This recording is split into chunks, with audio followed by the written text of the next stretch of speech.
Hello friends, welcome to our channel. నా video కనుక first time చూసినట్లయితే ప్లీజ్ లైక్ చేయండి. అలాగే మన ఛానల్ను తప్పకుండా సబ్స్క్రైబ్ చేసుకోండి.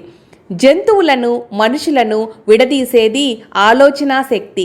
జంతువులు ఆలోచించలేవు, కానీ మనిషి ఆలోచించే నిర్ణయాలు తీసుకోగలడు. మీ ఆలోచన శక్తికి మీరే పదును పెట్టుకోవాలి. ఈ ప్రపంచంలో ఎన్నో జీవులు ఉన్నాయి. వాటన్నింటిలో మనిషి ప్రత్యేకంగా నిలిపినది ఆలోచనలే. వారి ఆలోచన శక్తే వారిని గొప్పవారిగా మరియు బలమైన జీవులుగా మార్చింది. మానసిక ఆరోగ్యం చక్కగా ఉంటేనే ఆలోచన శక్తి కూడా పెరుగుతుంది. చెప్పుడు మాటలు విని పై ఆలోచనలతో నిర్ణయాలు తీసుకోకండి. ఏ అంశంపైనైనా లోతుగా ఆలోచన చేయండి. వాస్తవాలను గ్రహించేందుకు ప్రయత్నించండి.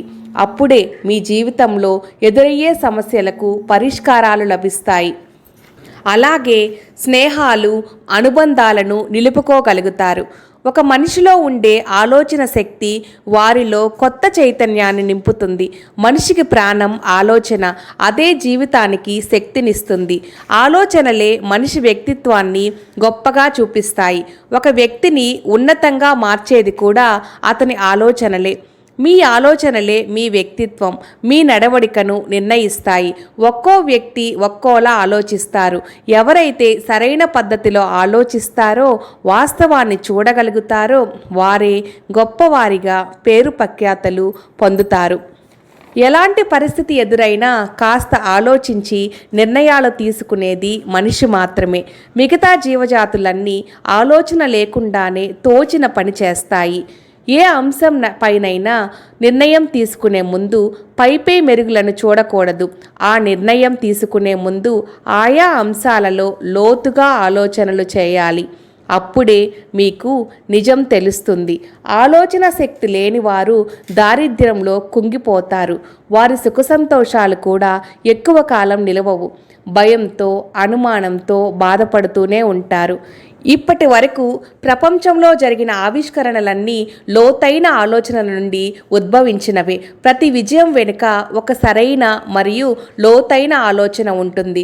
శక్తివంతమైన ఆలోచనలన్నీ ఒక వ్యక్తి సొంత అనుభవం నుండి లేదా వారు ఎదుర్కొనే సవాళ్ల నుండి పుట్టినవే. ఎవరో ఒకరు వస్తారని, వారు తమ సమస్యలను పరిష్కరిస్తారని వేచి ఉండకుండా మీరు ఎదుర్కొంటున్న సమస్యలను పరిష్కరించేందుకు లోతుగా ఆలోచించాలి. ఆ ఆలోచన నుండే పరిష్కారాలు కూడా అభివృద్ధి చెందుతాయి. సముద్రం మీద వచ్చే అలల మాదిరిగా కాదు, సముద్రమంత లోతుగా ఆలోచించండి, వాస్తవాలను గ్రహించండి. కాబట్టి ఏ అంశంలోనైనా 5 నిమిషాల్లో ఆలోచించి 5 సెకండ్లలో నిర్ణయాలు తీసుకోకండి. కొంత సమయాన్ని కేటాయించి లోతుగా ఆలోచించి ఒక నిర్ణయానికి రావడం చాలా ముఖ్యం. ఈ వీడియోపై మీ విలువైన అభిప్రాయాన్ని కింద కామెంట్ చేయండి. అలాగే ప్లీజ్ మన ఛానల్ను తప్పకుండా సబ్స్క్రైబ్ చేసుకోండి. మరొక మంచి వీడియోలో మళ్ళీ కలుద్దాం. అంతవరకు సెలవు.